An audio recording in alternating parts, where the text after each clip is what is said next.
ete Kabila ya kozonga. Ezane eloko te ke Kabila bosani na Congo o azoya koluka. Non. Kabila c'est ce que nous disons en français, azalo ko la patrimoine na biso. Lelo yo, je crois que tango bozo mona neti mboka loko la Russie. Ezo zo tête avec Poutine. Il y a qu'à dominer même l'Occidentaux parce qu'aujourd'hui ils sont impuissants devant Poutine. Ça, il faut qu'on se le dise, de réagir. C'est-à-dire, Poutine a eu le temps de se préparer. Poutine a eu le temps, il y a qu'à étudier un mboka naye, il y a qu'à étudier comment est-ce que ba inaka mboka, ba salaka, ba diabolisation na bango, ba calcul na bango pour que ba envahir nga. Alors comment surmonter cela? Et ça le matin. Il a eu le temps. Et à un moment donné, vous mettrez d'accord avec moi que Poutine a tiré le pouvoir.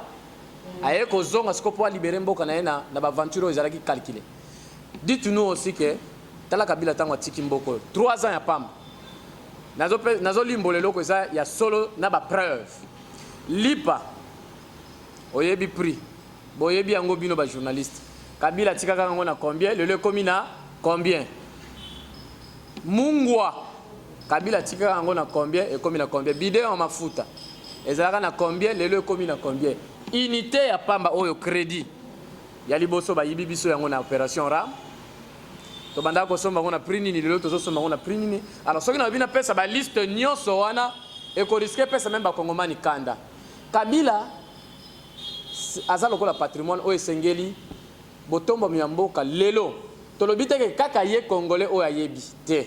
Mais pour na biso to bandi ete na ndenge a maîtriser cartographie ya mboka na biso. Na ndenge a yebi baso au moni même ndenge ba occidentaux ba diaboliser ki congolais awa pona kolongola Kabila na pouvoir po ba tchaki déjà ba marionnette na bango ba dirigeaki ba complot na bango na tinete mboka na biso te kama ba wele la ndenge ba mesana ko wele na makambo ba sala na est na ba matière na biso. Mais Kabila les avait dit que non, le Congo appartient aux Congolais. Vous vous souviendrez même la question liée na code minier. Comment les Occidentaux se sont acharnés sur la personne de Joseph Kabila Kabang. Il faut comprendre que Kabila c'est un nationaliste. Aligné Mboka naye. Par preuve, faites l'analyse de son comportement depuis qu'il est au pouvoir. Vous allez vous rendre compte qu'on a un panafricaniste et c'est un nationaliste. Voilà pourquoi. Bah valeur au tozo mo n'est pas naye. Tozo sentir que Moutou a un vrai souci de développement. Et puis deuxièmement, on peut sa différence moko ba comprendre ango souvent dans le bango. Nazo la bref. Kabila est parti de la forêt pour la gestion. Le président actuel a outil na poto pour gérer. Comprenez un peu ça. Hein? Azamo na poto, Kabila azamo na zamba. Celui qui vient de l'Europe, on a toujours, nous-mêmes Congolais, nous savons, oui, parfois on est complexé. On croit qu'un Européen, c'est quelqu'un qui connaît tout. Généralement, c'est que nous avons comme complexe. Moi, je suis poto, moi, complexe, c'est la bakino, n'est-ce pas? Mais nous avons dit ça, souvent, tu as avant bambokatier. Mais total sikoyo o bazo benga comparaison na lopoto. Ceux qui vont comparer 18 ans Joseph Kabila. Na 3 ans et moi na mboka Félix. Honnêtement parlant, 3 ans et moi na mboka, ils ont englobé 60 ans depuis 1960. 60 quelques années aux années. Olongoli gestion à Kabila o est tracé bas jalon na mboka. Kabila a trouvé ce pays dans quel état et il a laissé ça entre le mains du camarade Félix dans état nini. C'est ça la question fondamentale. Je félicite le professeur Némi Mulani. Après 6 peuples congolais, ouvrage, oezo limbola, oezo balaye diabolisation, nyonso ya bande kunabiso ba ennemi ya mboka, basalaka contre Joseph Kabila Kabang. Donc c'est pour dire que Kabila n'a rien laissé dans ces pays qu'il vient rechercher. Ce qu'il a laissé en route, c'était le développement. Il revient maintenant pour continuer avec ce développement-là. Voilà. Yebi dispose. Oh, ce que c'est un juriste moko. Wa yebi disposition moko na kati ya constitution ozo interdire na Joseph Kabila Kabange à se présenter lokola candidat aya ko limbo la biso yango aya ko plakisa biso mabitala oyo epexi Joseph Kabila Kabanga pena yango tozo profiter ko veiller ba congomani parce que tendance to tentative ya changement ya constitution ngé salem ba komi ko luka procédure comment ko changer constitution alors que bazo gérer ba congomani mabe bazo laisser congolais te bazo medisa congolais te soit de santé inexplicable to lobela te bazo garantir absolument rien na condition sociale ya congolais mais plutôt ba komi ko détruire vie ya congolais. Dans le niveau même Et Sengel na biso d'ailleurs dénoncé. Ndeko na biso Floribe ya bozomona awa. Il a subi une agression inexplicable. Nakati Mboko yo, pouvoir tiger les gelous avant qu'il biso état de droit.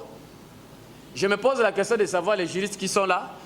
Juridiquement, comment vous pouvez expliquer ce que c'est l'état de droit?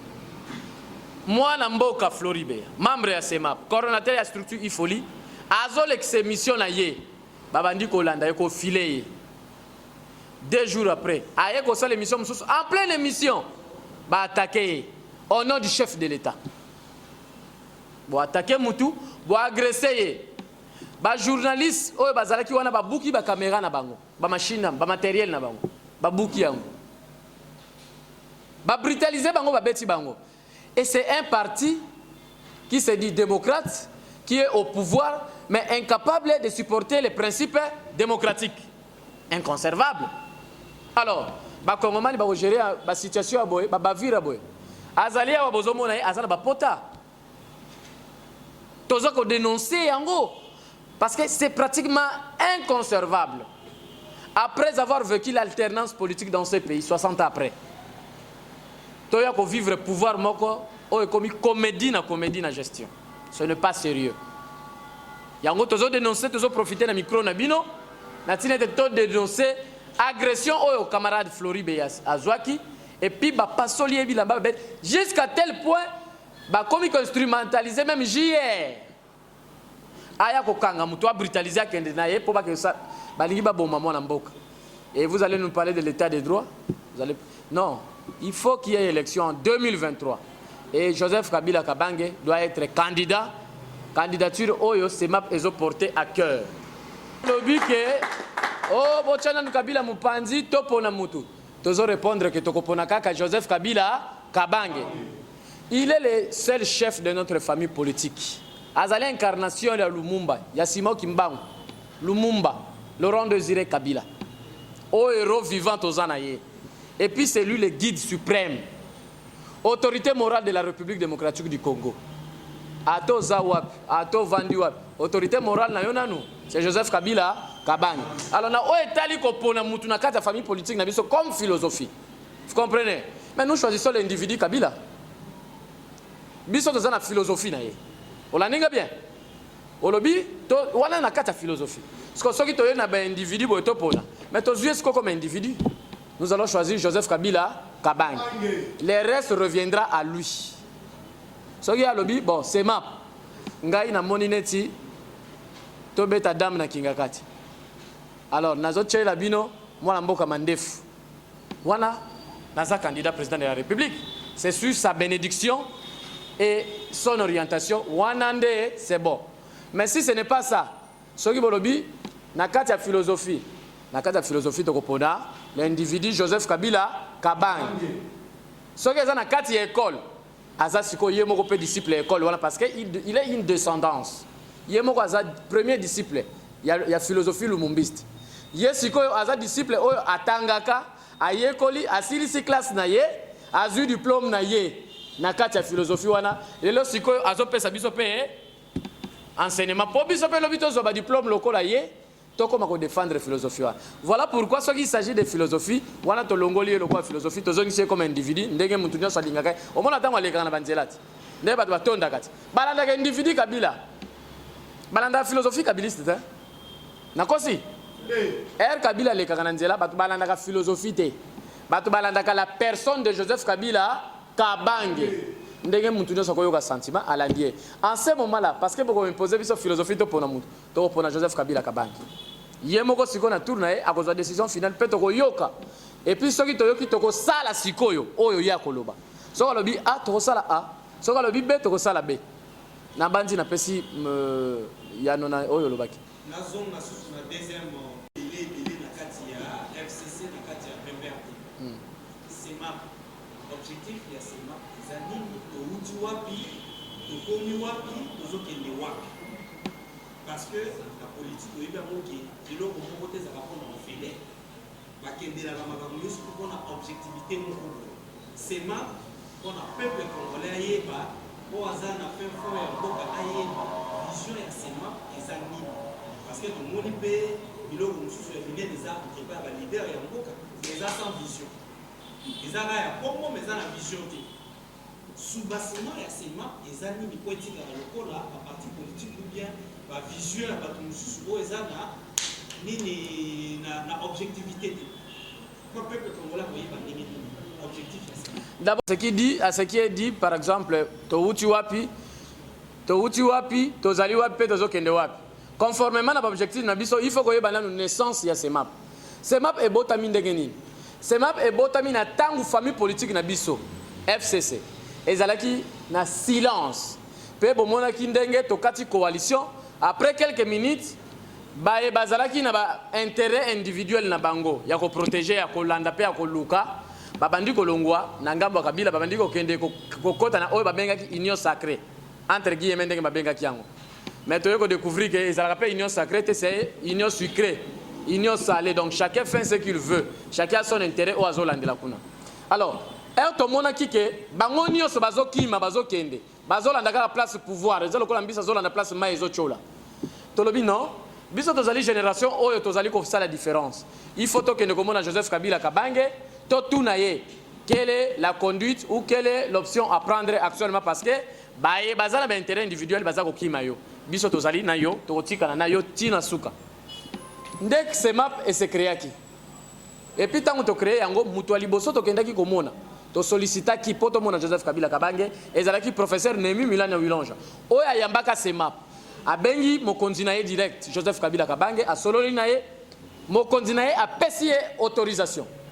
Je suis d'accord avec la CEMAP, va exister. Nde CEMAP est botami. L'objectif nini ya liboso au départ. Koluka kolobisa autorité morale. Alors répondra Kabisope, Aïbsa Kibiso était choisissez le bon côté de l'histoire. Choisissez le bon côté de l'histoire. C'est maintenant là où nous sommes aujourd'hui avec la CEMAP. Nous sommes du bon côté de l'histoire. Où est-ce que tous en constant Joseph Kabila Kabange, mais tous au bout de la mboka. Na terme et vision, c'est chercher un Congo uni et très fort. Vous comprenez? Développement ya mboka na biso ko bundela congolais o azotambola na se ya moyi oyo abimi na 500 francs lelo azozonga na 200 francs alors que lobby congolais azalaki ko bima na 500 francs azongi na 10 000 francs na poche maintenant 3 ans mobimba awa na yo na ngai soki na kosi amako yo vivre na Congo te ozo vivre en espace mais so ozala makolo na mabele lokola biso oyebi ke vie komi pasi na Kinshasa na Congo mobimba ozona na ngai donc vision à ce map ezaki congolais alia melala azo soins médicaux bala batanga kelasi eza la gratuité te o bazo loba ya lelo gratuité de l'enseignement ya lokuta bo bandi ko yiba batu na ram soi-disant to financer gratuité d'enseignement bo commission ngo taxe une taxe qui est illégale on ne connaît pas où la traçabilité à taxe mona na kate ozona na ndeko donc bref il faut comprendre que la CEMAP est dans la vision kabiliste il est en train d'accompagner le combat de Joseph Kabila Kabange, ce qu'il a mené comme combat. Et en particulier, la CEMAP est en train de chercher le développement de ce pays. La bonne vie, les bonnes conditions sociales du peuple congolais. Avec un Congo uni et fort. Comme le dit d'ailleurs lui-même l'autorité morale. Sa vision se résume d'un Congo prospère. Zolanda, c'est ça le combat de la CEMAP. C'est ça la vision de la CEMAP. Alors, ça a nécessité dans ces objectifs que Sangisa va force, il y a une association au Union Sozomona et ils ont formé ce qu'on Makati Wana, Bitumbe Kende Malamu, dans le côté de Joseph Kabila Kabange. Mituna na mi balé, na kolimbo la oya mi balé, il y a liboso na rotika ndeko flori, après ça éclaircissement, na agression oya outi ko subir, na torture oyo, batu bazana pouvoir ba outi ko menacer. Alors, na oyo lobby particularité à CEMAP. Je pense, je vais me répéter pour dire, nous menons un combat de valeur. Un combat où il y a le sens de la responsabilité. Au monima to CEMAP ndenge tozawa, mikolo mileki babandaki koyeba ba kombo ya kijalelo a. Jalelo ezanini. Bozo kende ko tia loboko, n'est-ce pas? Vous ne savez pas assumer, vous êtes là derrière les gens en train de pleurer, vous pesa biso mbongo, vous pesa biso ministère, vous pesa... La CEMAP n'est pas là pour solliciter l'argent. Pour solliciter le ministère, pour solliciter quoi que ce soit. Mais la CEMAP est là pour chercher le bien-être du peuple congolais. C'est la particularité de Nabiso. Et puis, souci majeur, il y a Joseph Kabila Kabange. Et Zalaka Komona Congolais, Aza libre na kati ya mboka na ye. Souvenez-vous quand il prend le pouvoir, on a vécu ce qu'on appelait Yango Bomonaka. Quand on parle de l'unité, on parle de Mosang ici. Il faut toujours faire appel à Joseph Kabila Kabanda. N'a qu'au pouvoir naïe, à Sangissa même ba rebelle. Boyebi 1 plus 4, n'est-ce pas? Toyebi Yango boza ba pandisango boyebi Yango, n'est-ce pas? Et ça ko Sangissa batu. Pourquoi ba Sangissa batu? Na souci à Luka Kimia, n'est-ce pas? Je pense que déjà ces éléments-là démontrent la particularité de la SEMAM.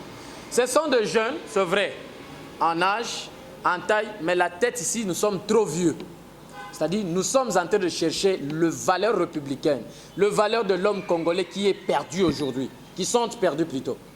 Les lots congolais, ils ont une dignité na yete. Banda na botama, na banda koyo kama solo à million. Aux États-Unis, c'est un millionnaire. Aujourd'hui, effectivement, c'est un millionnaire. Mais banda pouvoir tuer je le côté na mboko. Toyo kaka 400 millions de dollars pour le programme de 100 jours détourné na souka. 14 millions de dollars pour les écoles à Kassai. À la fin, Tobaxa a toujours détourné. 18 millions, 23 millions, 500 millions, 3. Au juste, Mboka Mobimbezo, Toyoka Kaba gros, Natika Koka Soma Mikiete, Ezaka millions, Naba milliards. Mais fort dommage, c'est la condition à peuple. Nakati Mboko, récemment, Toyoka qui même président de la République, Azolo Bamboko Koufa déjà. Dans la place de Toyoka qui passe biso nationaliste. Namboko Koufa, président de la République, Azola te montre 11 000 euros. Azola te soulié à 4 000 euros. Veste, soyons sérieux. Donc, président de la République a dirigé Bibembe. Congo est à morgue, c'est ça. Hein, Bandekonangai. Tolingamboka. Tolingamboka. Tous à la paix sincère. Tout Mekakotia Obalobana le poto. Ayons le sens de la rationalité des choses. Nous allons comprendre que le Congo est malade aujourd'hui, gravement malade. Il faut de vrais médecins, entre autres Kabila, comme nous le disons. Pourquoi Kabila? Mais c'est un médecin qui a de l'expérience sur ce corps qui est le Congo, qui sait où la maladie peut se cacher et facilement il peut soigner ça cette fois-ci. Je demande aux Congolais de donner la chance à Joseph Kabila. Cette chance-là, c'est une chance exceptionnelle. Ça ne reviendra plus jamais au Congo. Parce que je vous dis, Kabila prendra le pouvoir le 24 janvier 2023 et rassurez-vous que le 30 janvier, je dis bien le 30 janvier, 6 jours après, je dis bien 6 jours après, Congolais ne sont pas au CPL. Je dis 6 jours après. Beaucoup publié le 30 janvier 2023. Tant que Kabila a la remise de reprise, Namonamboka Félix Tshisekedi.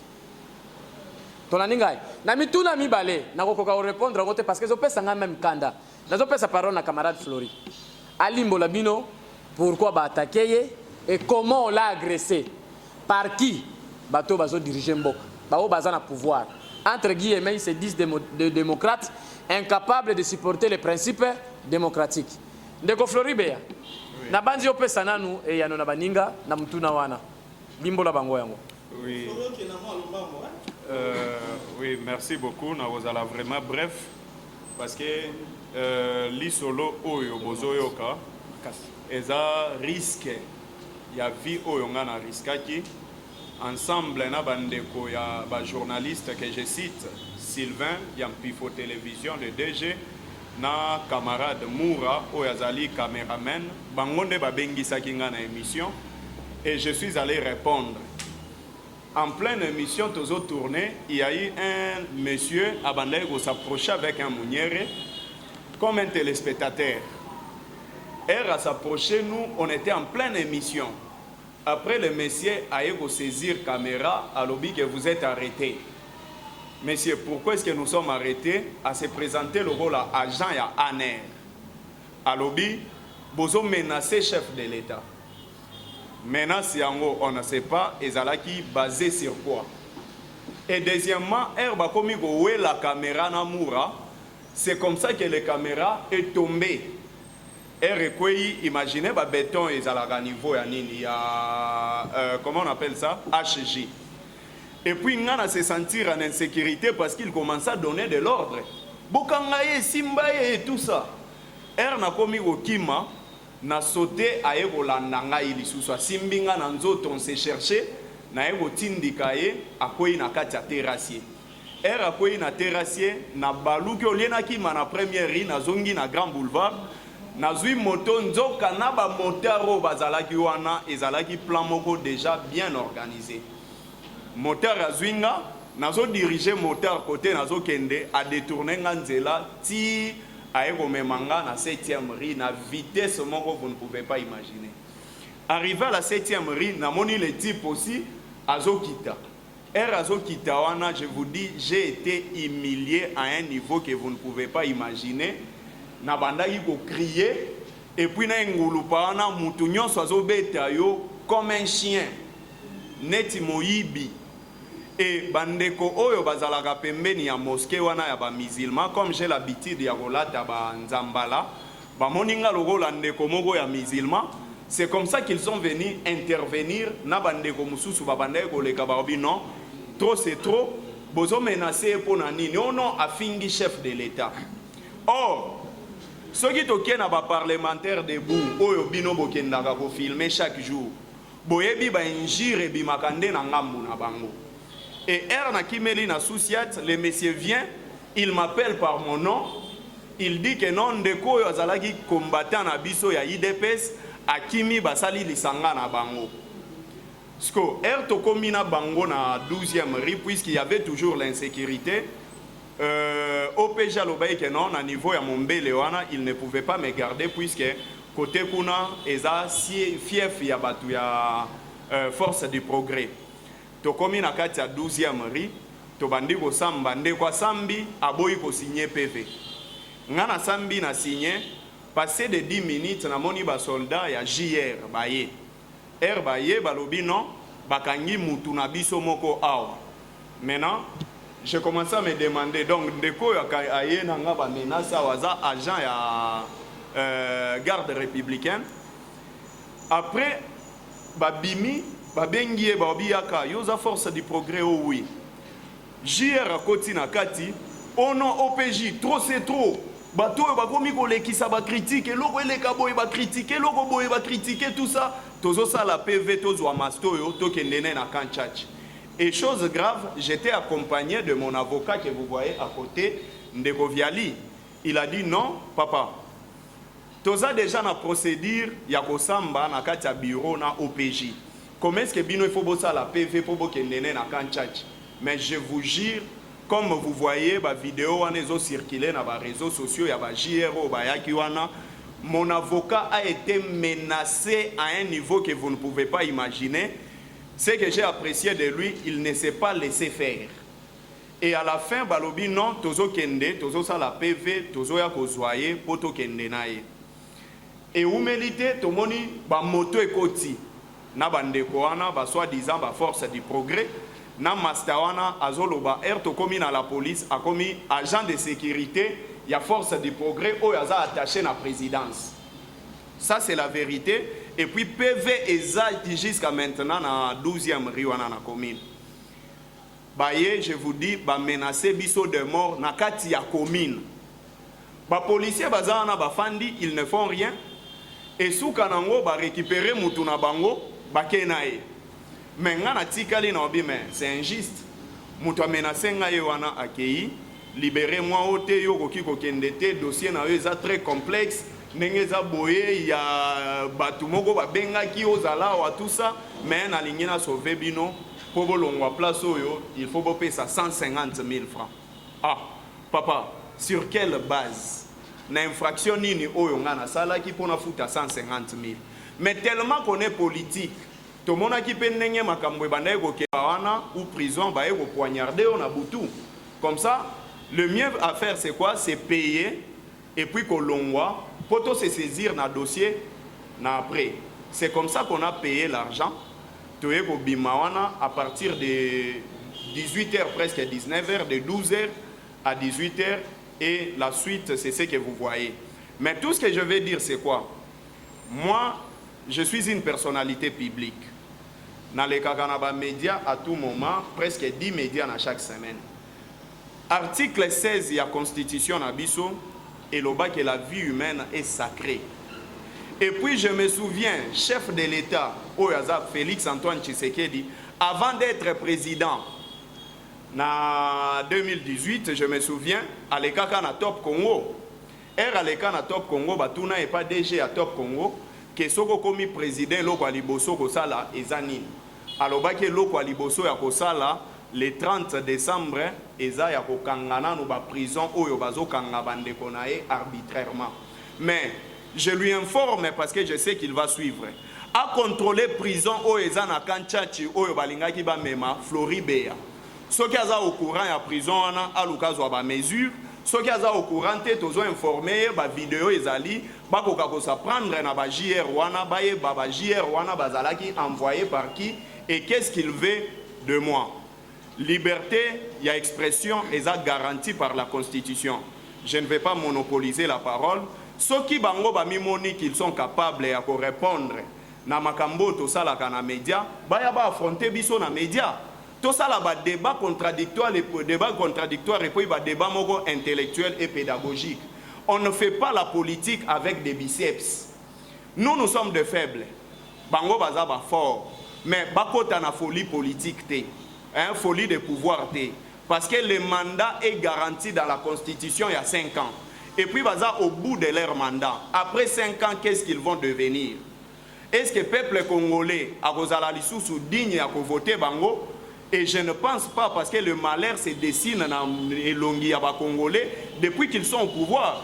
Donc s'ils se voient capables de nous affronter sur le média, nous sommes prêts dans n'importe quel média, il y a un débat contradictoire. Mais ceux qui vont affronter biso na makofi, biso to bundagate, toza bato to yekola bik pour réfléchir.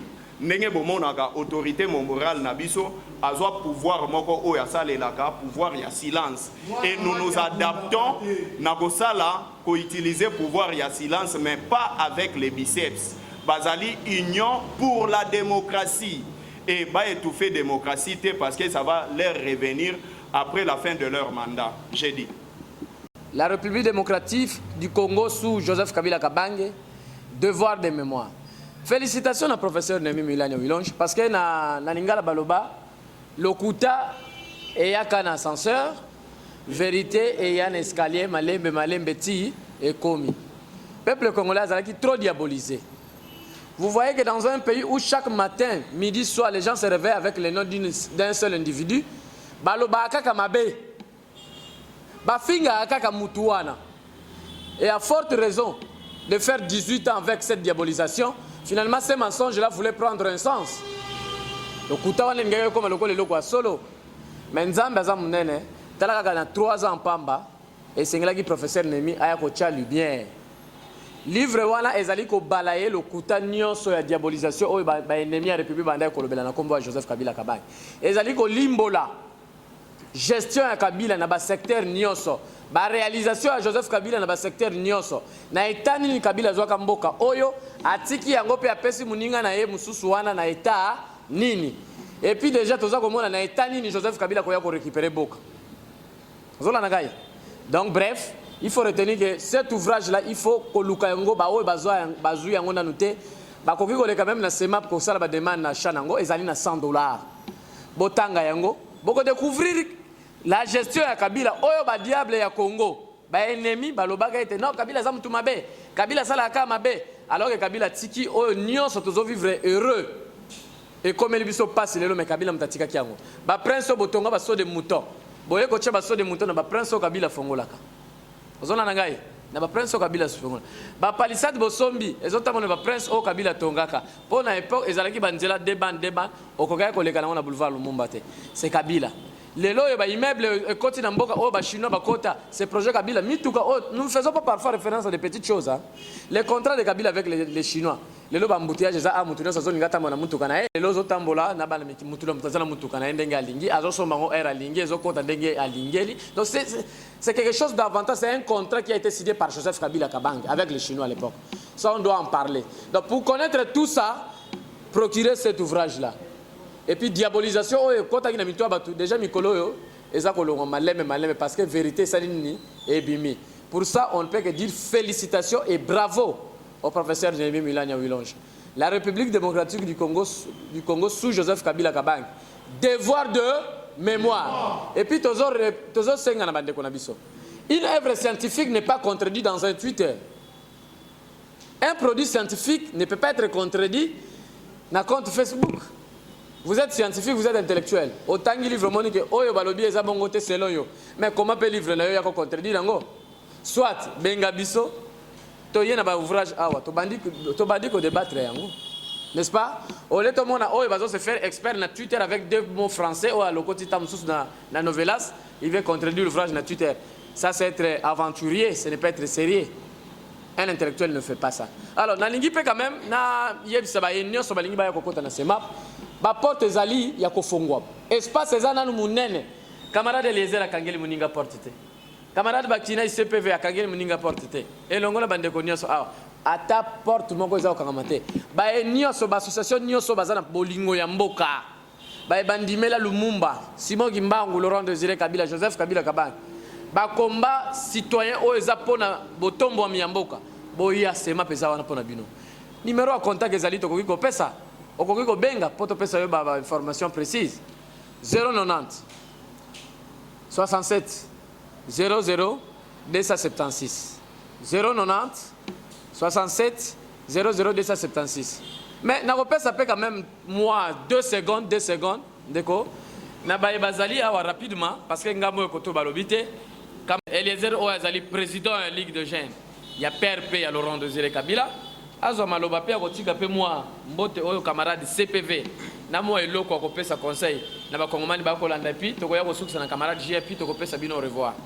Merci beaucoup ba association Bolandi biso boyoki boya ebele to bunda. Makamba minene za na kaza sema. Pour mettre en déroute l'actuel régime avec des gestions tantamanisques, pour ne pas dire tantamaresques. Et je crois que surtout on a vécu le programme 100 jours, le programme Tchilégelu et tant d'autres encore. Un grand fiasco, et d'où nous posons même la question, quel est réellement le rôle de l'IGF? Parce que Batunion va comparer qui n'a pas Océana, Bazalibanda. Et on sait même voir que la justice congolaise est vraiment extrêmement même instrumentalisée suite à ce que le camarade Fleury venait de dénoncer suite à son arrestation. Et moi, petite illustration dans l'Union européenne, c'est à moi pour faire comprendre aux gens, nous ne sommes pas engagés pour des ambitions néfastes, mais nous sommes engagés pour une cause noble et surtout tout en faisant prôner en nous des valeurs patriotiques. Oui, ndeko CPV. Biso ba coordonnateur ya ba mouvement esangana kati ya SEMA totelemi liboso na bino mpona kodenonse ya liboso lukuta oyo régime Tchilégelu ya se ya banzete na 10e eri alimete emela biso na kodenonse makambo oyo ndeko na biso Flori Bea auti kokutana nango il y a de cela 2 jours na ndeko na bino bandeko na bino mibale bajournaliste babuki bango ba appareil na bango kasi tosengi ete na bakongomani botika kolanda bato ya lukuta wana ya 10e eri na régime na bango ya Tchilégelu na mokonzi na bango Tshilombo Félix Antoine na prénom na ye parce que lelo basali union sacrée na bango union sacrée esalaka baréunion wapi toyebi te kasi mbala liboso basangana kuna mpona kotia lingomba union sacrée ezala basala yango na hauteur du fleuve awa nani arehabitaki hauteur du fleuve wana kasi mokonzi na biso autorité morale de Joseph Kabila oyo kondo Kisekedi mpona kotanga kombo na ete mpe asonami batindaka bato bapiye yango na 1991 yango wana ekoya kasi biso na Joseph Kabila mokonzi na biso ayaka mpona kolamusa bamémoire na biso yango biso tovandi liboso na bino toza ete toza na kanda na motu te kasi toza na kanda bato ya 10e eri ya se ya banzete wana oyo bazokambama na mokonzi na bango Tshilombo Félix Antoine Tshisekedi toboyi makambo ya kimuyibi toboyi makambo ya ram esi elongwe kasi toboyi makambo ya koprolonge bambula o élection ezate na 2023 élection ezate na 2023 ndeko Tshilombo pe Félix Antoine akozala pe te tokozongisa Kabila na makasi ta vote ezate wana biso tolobi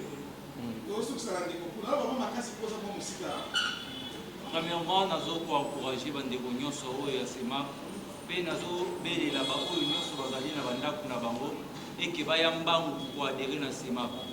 Et ceux qui te pèsent choix na biso na camarade Joseph Kabila Kabange, parce que tu constates biso en tant que Joseph Kabila Kabange a le seul Congolais qui a la vision en Boka.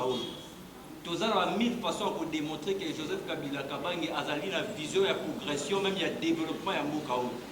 Pourquoi Tolobi Bongo? Parce qu'il est le seul. Il y a pour promouvoir, il y a pour la plan d'action dans une chaîne chantier.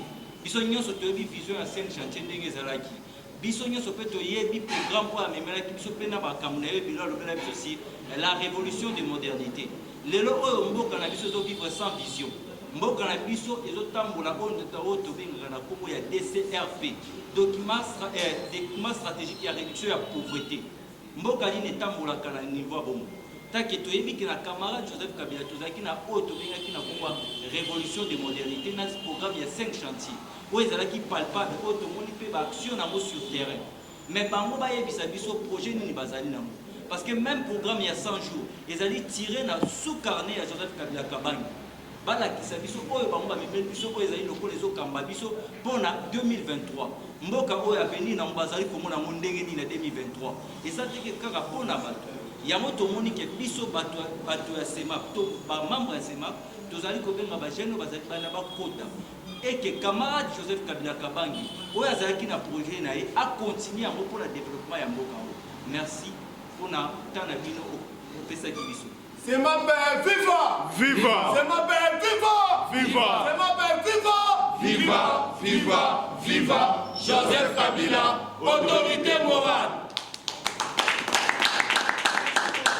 Merci, camarades de la presse. Na ndenge elongo bani na bakongomani nyonso bisika bazwami bazolanda biso. Yambo na banda na kolimbola nanu o babengi SEMAP na lopoto coalition de mouvements associatifs patriotiques en sigle SEMAP comme na lobby comme je dis na lingala elingi kolakisa bosangisi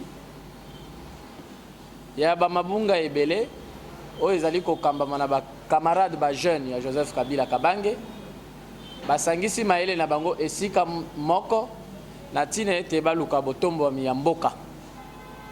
Donc la SEMAP, comme coalition de mouvements associatifs, réunit en son sein plusieurs associations.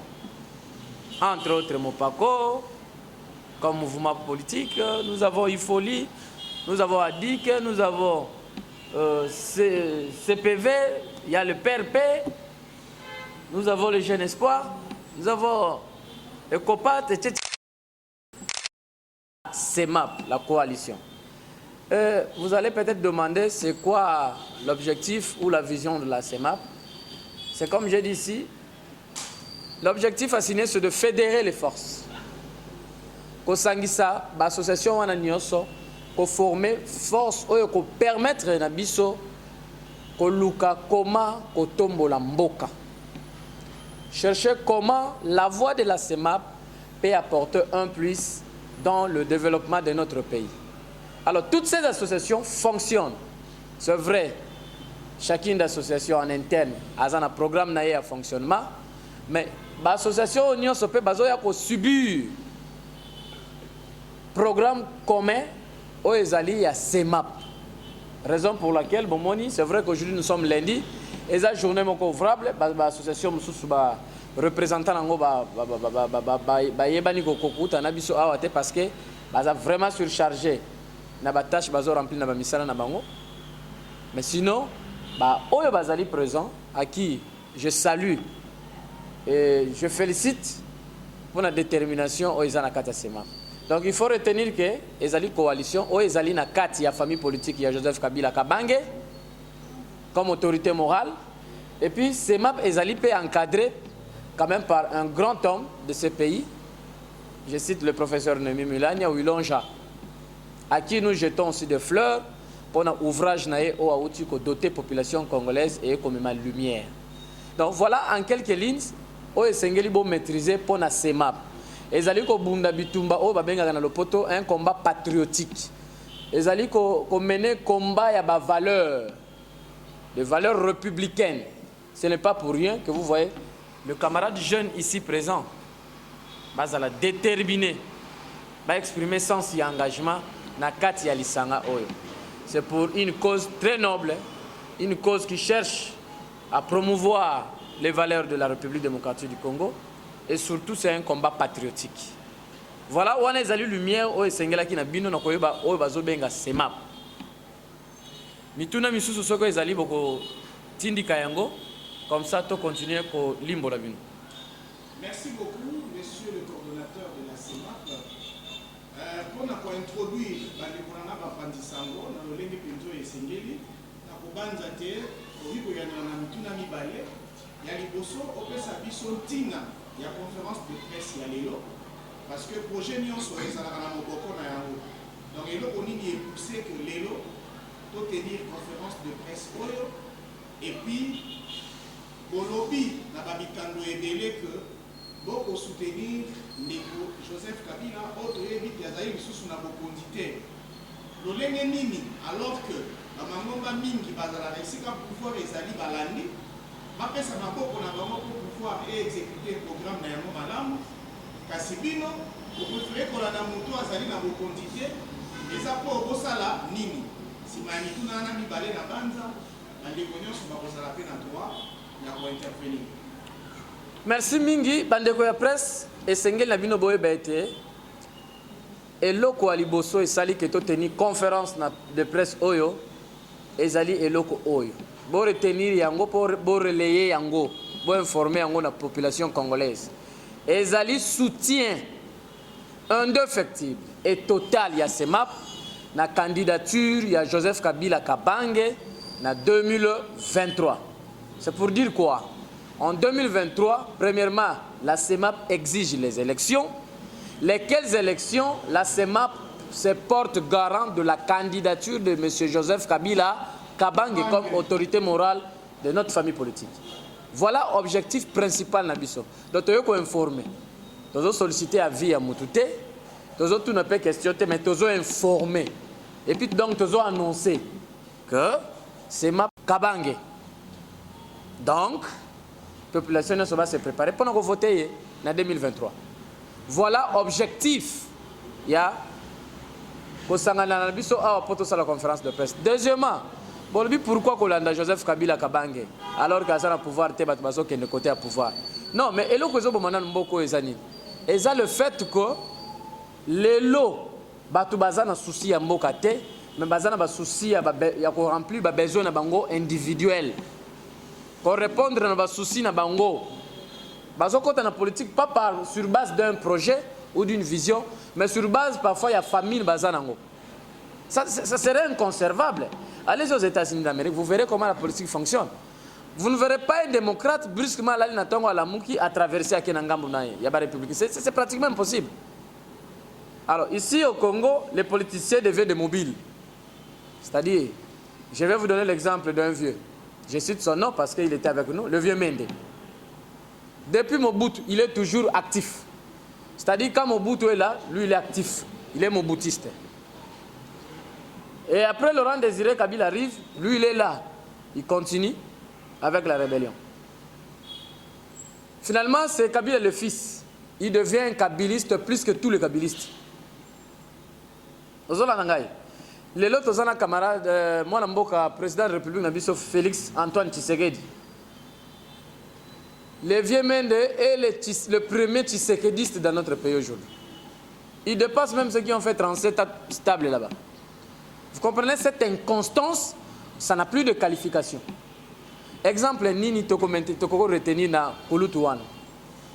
Ce n'est pas dans un mauvais contexte que je cite son nom, mais c'est la réalité. Et là, j'ai donné un exemple que lui, ils sont nombreux. Vous comprenez? Biso Tozola na Joseph Kabila, les lois en pouvoir. Ça doit servir d'exemple, comprendre simplement qu'il s'agit de jeunes qui ont compris ce que c'est Kabila. Premièrement, nous ne suivons pas Kabila comme humain. Parce que c'est un humain, il a des erreurs. Mais Tozolanda Kabila comme philosophie. Kabila en soi, c'est une philosophie. C'est une pensée aujourd'hui. Kabila est une école. Vous comprenez? Kabila est c'est un courant. Obiso Lelo Namboko et Sengaki, en principe, si j'étais ministre de l'ESU, je dois élaborer, je dois solliciter au fait un programme dans lequel on devait étudier la philosophie kabiliste. Pourquoi? Parce qu'aujourd'hui, vous avez vu quelques pays ont eu à solliciter M. Kabila, quelques pays d'Afrique, pour aller assurer la paix au désordre qui s'est passé dans leur pays. Vous avez vu ça il n'y a pas longtemps, l'année passée ici. Donc c'est pour dire que Kabila, comme philosophie, nous nous attachons à lui. Et le fait qu'il soit une philosophie pour nous, tous en Tina Golanda te kaza na pouvoir, tous en Tina te Golanda pesa biso mbongo, tous en Tina na soana te, tous en Tina ya philosophie wana, pour philosophie wana nde ezo pesa biso ba beki ya combat. Combat o biso tozali ko mener. Ezali philosophie wana ko sala ete lobby attaque Kabila zate. Lobby Kabila zongi na pouvoir. Asili si sous mandat na ya lobby na pemi libela, combat e kata na te combat e sala nini et continuer. Et bon on continue na banane. Mais na biso Tozali Kosa la relève, nous prenons la relève. Parce qu'après nous, nous devons aussi léguer ce même combat à des générations futures. Voilà pourquoi Tozolanda Kabila. Et Zalité pour avoir pouvoir dans 2 ans, Issou Sazo Zonga pouvoir, non. Et ça pour Nabongote, et ça peut être que pour Tozoluka Mbongo et Panaye, non. Et ça non plus, il faut que Bango, et ça peut être que pour Aouti, Kozala pouvoir, d'ailleurs, Azala pouvoir. Quel est l'argument qu'il faut donner? Donc nous le suivons parce qu'il est une philosophie. C'est une école. Les alliés courant au Yobiso Toponi, tous se porter garant dans courant sans peur, sans crainte de qui que ce soit. Nous sommes de kabylistes et nous restons kabylistes à côté de ces grands hommes, à côté de cette philosophie que nous allons défendre matin, midi, soir sans cesse, sans être intimidés par qui que ce soit. Donc, il faut comprendre que bongo bandeko, tolanda Kabila te pona songolo pakalande ba diabo ba ennemi ba lobela ka kombo na e, mais biso tolanda Kabila pour azali philosophie, pour azali école. Et puis tant que toko ba tozo se porter garant la candidature ya Joseph Kabila en 2023, nous assumons cela. Parce que le peuple congolais nyonso, souci neza que Kabila zonga na pouvoir. Kabila ya. Et puis il faut ba baye bango. Kabila soka zongi na pouvoir, ezali chantage tête aux salles. Le retour de Joseph Kabila Kabange au pouvoir, c'est le départ du développement, le vrai développement du Congo. Ça, il faut le savoir. Yemo kwa le yebisa kabiso. Était, azalaka na 15 collaborateurs meilleurs. C'est pour autant dire qu'il y avait quand même 14, n'est-ce pas? Ceux qui ont cité les bino, bon, le battre peut-être injuste. Na 14, on a cité Tami Balé. Bolingina cité Tami Balé. Bon, j'épargne pour éviter les polémiques. Ce qui a bien attaqué na 15, c'est que 14 bazalaki quand même. Et na 14 wana, batuloko ba mentor bazo encadrer biso lelo. Bazalaki na 4. Vous comprenez? Alors quand il reviendra, c'est pour dire que ces 14 là ont su maintenant faire encore un très bon travail pour que vrai développement ait à décoller na philosophie kabiliste. Donc nous soutenons la candidature de Joseph Kabila Kabange et nous sommes derrière lui. Retenez que jour bazo annoncé dépôt ma candidature, c'est map et que sa candidature à Joseph Kabila Kabange et puis qu'on déposer. Impartial, documenté, instructif et Shima au cœur de l'info. Retrouvez la nouvelle édition. À la une, Eustache Mouandi booste l'entrepreneuriat congolais, levier incontournable pour favoriser l'émergence de la classe moyenne en RDC. En 8 mois de gestion de son secteur l'année dernière, ce warrior du gouvernement Samalou Kondé a mené plusieurs actions. Retour sur les grandes lignes de sa politique. Le ministre se sert aussi d'une sorte de boussole, le programme national de développement de l'entrepreneuriat en RDC Pronadec, qui se repose sur le schéma de 3C, l'accès au crédit, l'accès à la capitalisation ou à la formation et l'accès au contrat ou marché. Plus de 100 petites et moyennes entreprises congolaises de Kinshasa ont obtenu en août 2021 un financement comme appui du gouvernement dans l'accompagnement de leurs activités. Par le biais de son organe technique ANADEC, matérialiser le programme d'implantation des incubateurs et start-up qui constitue un des axes importants pour favoriser la création des PME et pour doter les jeunes des compétences entrepreneuriales à partir des centres d'apprentissage. Afin d'avoir une nouvelle classe moyenne et des millionnaires congolais, le directeur général ad intérim de l'OCC, Gabi Loubila, a réuni 537 pionniers de l'OCC afin de les honorer pour les services rendus à cet office à l'occasion des 48 ans d'existence de cet établissement. Pour l'année 2022, l'IGF a renforcé sa patrouille financière dans 8 secteurs des finances publiques pour l'implémentation de la bonne gouvernance. Bonieme Ekofo Lucien s'est employé à entreprendre sans relâche plusieurs actions susceptibles durant l'année 2021 afin de perpétuer le leadership de la SONAS dans le cercle des assureurs en RDC.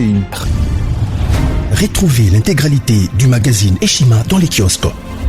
Eshima Magazine, un nouveau standard d'information.